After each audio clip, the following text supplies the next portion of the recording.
आप सभी को बसंत पंचमी की बहुत बहुत शुभकामनाएं। भगवान की कृपा आप सभी पर बनी रहे और आप सभी आज बसंत पंचमी से वृंदावन में होली स्टार्ट हो जाती है। आज पहला रंग बिहारी जी के चरणों में डाला जाता है। आज से वृंदावन की होली अब होली तक चलेगी, होली तक। अब ये होली अभी से शुरू होके चलती रहे। जमाने में होती है होली, वृंदावन में होता है होरा। यहां होली नहीं होती है, यहां होरा। अभी से स्टार्ट। तो ये होरा है, महीने भर चलती होली।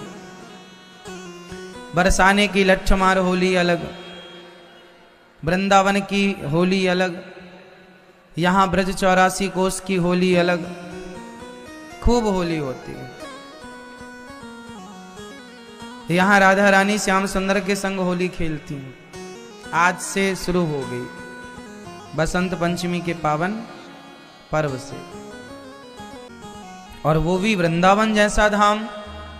आप बड़े भागी हैं कि बसंत पंचमी की पावन तिथि पर, पावन पर्व पर, माघ के महीने में आप वृंदावन की पावन धरा पर बैठकर श्रीमद् भागवत की कथा श्रवण कर रहे हैं। इसलिए भगवत गीता पढ़ो। जो आप लोग कहते हैं ना हमारा मन बड़ा चंचल है, बड़ा परेशान है, यही सवाल अर्जुन ने भी किया था। चंचलम ही मनः कृष्ण, क्या करूं प्रभु, मन बड़ा चंचल है। तब भगवान ने क्या उत्तर दिया था, क्या कहा होगा इस पर? पढ़ो गीता, बच्चों को पढ़ाओ। और वो बिल्कुल साइंटिफिक उत्तर है। सोचो कि कल का अखबार आज के लिए पुराना हो जाता है। 2015 की गाड़ी 2023 में पुरानी हो गई। 2015 का घर 2023 में पुराना सा हो गया। लेकिन भगवत गीता 5,500 साल पुरानी कही गई।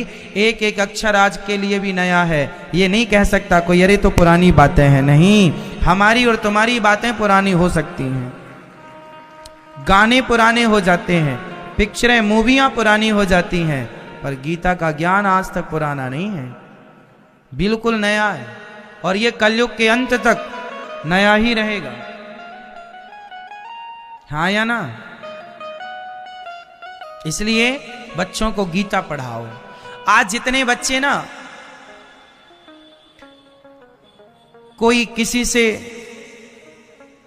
मोटिवेशन ले रहा है, कोई किसी से सीख रहा है, जरूरत ही नहीं है किसी से सीखने की।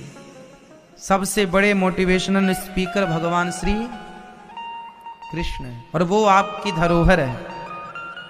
इसलिए भगवत गीता पढ़िए, बहुत ज्ञान मिलेगा। बच्चों को पढ़ाइए, बहुत संस्कार बनेंगे, बहुत अच्छा होगा, आपके जीवन में आनंद होगा। बस भगवत गीता क्या देगी? प्रसन्नता देगी। जो ज्ञान, अच्छा बताइए, इस धरती में सबसे कीमती क्या है? चलो ऑप्शन सुन लो, सरल हो जाएगा आपके लिए। इस धरती पर सबसे कीमती क्या है? कोहिनूर हीरा या ज्ञान? क्या ज्ञान से बढ़कर कीमती? कोहिनूर हीरा की भी इतनी कीमत नहीं जितनी कीमत नॉलेज की है, ज्ञान की। और वो ज्ञान कहां से मिलता है? भगवत गीता भरी पड़ी, हर नॉलेज से भरी पड़ी। इसलिए बच्चों को गीता पढ़ाओ। जो गीता पढ़ने वाले बताइए, उस दिशा का भी एक बड़ा महत्व होता है। गलत दिशा में बैठ के पढ़ेंगे तो बिल्कुल मन नहीं लगेगा। वायव्य कोण में बैठ के पढ़ेंगे बिल्कुल मन नहीं लगेगा। सही दिशा कौन सी है? ईशान कोण, पूरब और उत्तर का जो कोना है, या तो पूर्वी, पूरब और उत्तर की तरफ, पूरब उत्तर के कोने में वहां बैठ के पढ़ाई की जाए। पूरब दिशा की तरफ मुंह करके या उत्तर दिशा की तरफ मुंह करके पढ़ाई की जाए तो पढ़ाई करने वाले हर बच्चे का मन जल्दी से भागता नहीं है। अब कोई बैठ जाए कि वायव्य कोण में, तो वहां बिल्कुल मन नहीं लगेगा। इसीलिए आपको पढ़ाई के लिए सबसे उत्तम दिशा, सबसे जो उत्तम कोटि की दिशा है पूरब और उत्तर ईशान जहाँ भगवान का स्थान होता वह स्थान उत्तम है, या तो उत्तर दिशा में आपका कमरा है तो उत्तर दिशा में भी पूरब की तरफ खिसक के ज़्यादा पूरब की तरफ आओ, पूरब की तरफ कमरा है तो हल्का सा उत्तर की तरफ खिसक आओ। बस यही पढ़ाई का सबसे उच्च कोटि का स्थान है। बच्चों के कमरे भी, पढ़ाई करने वाले बच्चों के कमरे भी घर में इसी दिशा में बनवाने चाहिए ताकि बच्चों की पढ़ाई में कोई बाधा ना आए। तो बच्चों की पढ़ाई के लिए शुभ स्थान ये है। दूसरा, बच्चों को सवेरे जल्दी उठाकर उनसे जल चढ़वाया करिए सूर्य भगवान को। बच्चों के हाथ से तुलसी में जल डलवाइए और बच्चों को पहले थोड़ा सा मंत्र का जाप कराइए। कोई भी एक मंत्र हो, आप चाहे श्री राम जय राम का जाप कराएं, चाहे तो आप अपने बच्चों को सरस्वती नमः का जाप कराएं। इन मंत्रों का जाप कराने से क्या होगा, बच्चों की बुद्धि स्थिर होती है। स्थिर होगी तो मन पढ़ाई में लगेगा, स्थिर नहीं होगी मन पढ़ाई में कभी नहीं लगेगा। बच्चों को ज़्यादा से ज़्यादा मोबाइल से दूर रखना चाहिए।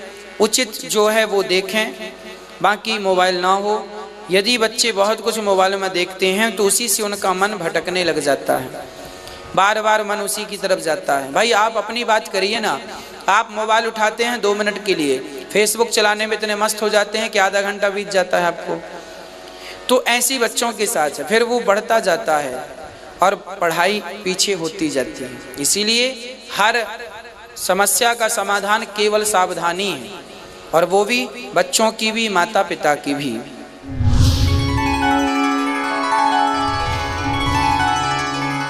हम लोगों को कितना गलत पढ़ाया बताओ। सबको पता है कि ताजमहल किसने बनवाया, सबको पता है ताजमहल किसने बनवाया, पर सोमनाथ का मंदिर किसने गिराया किसी को पता नहीं, क्योंकि पढ़ाया गया नहीं, आधा अधूरा पढ़ाया गया। मुगलों ने हमारे देश पर कितना, मुगलों को महान पढ़ाया जाता है हमारे देश में, जिन्होंने हमारे देश की आबरू को लूटी है, हमारे देश के तमाम उन मंदिरों को गिराया, बहन बेटियों की इज्जत लूटी, उनको महान पढ़ाया जाता है, महान बताया जाता है। जितना सिलेबस हम, जितना पढ़ाई, जितना हम औरंगजेब, जितना हम इन मुगलों के बारे में पढ़ते हैं, बाबर के बारे में पढ़ाया गया, कितने लोगों के बारे में नहीं पढ़ाया गया। लेकिन उतना हमें पृथ्वीराज चौहान, महाराणा प्रताप, वीर शिवाजी के बारे में नहीं पढ़ाया गया। इसलिए कहता हूं ये पढ़ाई, हमें उस पढ़ाई को पढ़नी चाहिए और सरकार वो पढ़ाई लागू करे जो हमारे अपने देश के महापुरुषों की शिक्षा है, जिससे हमको सीखें, अपने देश के बारे में जाने। समझो 1947 15 अगस्त 1947 को हमारा देश आजाद हुआ और 1949 को चाइना आजाद हुआ। चाइना भी गुलाम था। लगभग 1949 में लगभग चाइना आजाद हुआ। चाइना जब आजाद हुआ तो चाइना ने सबसे पहले जिनका गुलाम था उनका नामो निशान मिटा दिया, अपने इतिहास से कुछ नहीं बचा। और हमारा देश आज 70 साल आजादी के होने के बाद भी अभी भी तुगलक रोड और बाबर रोड हमारे देश में पाई जाती है। ये दुर्भाग्य देखिए, 70 साल बाद भी अभी हम बाबर को नहीं भूल पाए, अकबर को नहीं भूल पाए, क्योंकि पढ़ाया गया कि ये महान थे। क्या बताएं हमारा इतिहास, हमें यह पढ़ाया गया कि राइट ब्रदर्स ने विमान बनाया, हमें यह नहीं पढ़ाया गया कि हमारे देश में 1885 के दशक में एक वैज्ञानिक हुए हैं, नाम है दलपदे जी, जिन्होंने सबसे पहला विमान बना करके उड़ाया था, जिसकी ड्राइंग कॉपी करके और राइट ब्रदर्स ने विमान उड़ाकर 1903 में उड़ाकर दिखाया। तो उस समय देश गुलाम था, अंग्रेजों को लगा ये खिताब यदि भारतीयों के गले में आ गया तो भारत का नाम आगे हो जाएगा, इसलिए उन्होंने महान बता दिया राइट ब्रदर्स को, ना कि हमारे देश के उन महान पुरुषों को जिन्होंने विमान उड़ाया बनाया। हमारे देश में, हमारी संस्कृति में विमान